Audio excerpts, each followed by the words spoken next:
Wekroć powiada, jest i mieszkanie lepszego, do lepszego i wy, droga gaweci, zatrzymajcie się i posłuchajcie.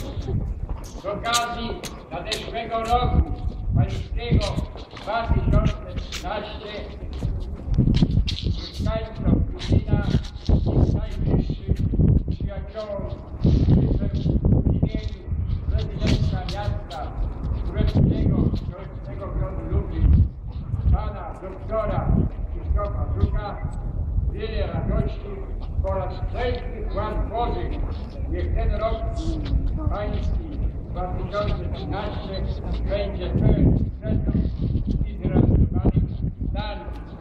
Za miarę Teatru Starego Kieliszkina Rialto oraz lotniska w mieście Świdnik koło Lublina i innych dokonań inwestycyjnych.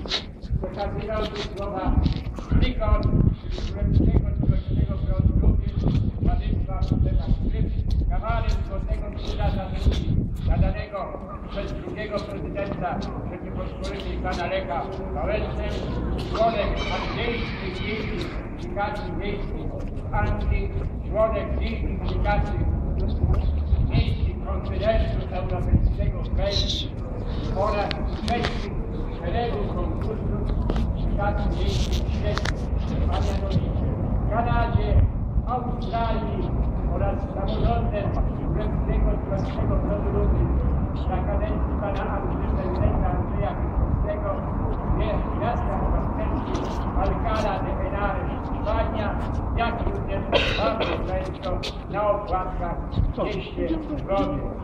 Serdecznie Państwu życzę dzisiejszego tak historycznego dnia uważonego na Nowy rok bierze, w jaselkach leży, a kto?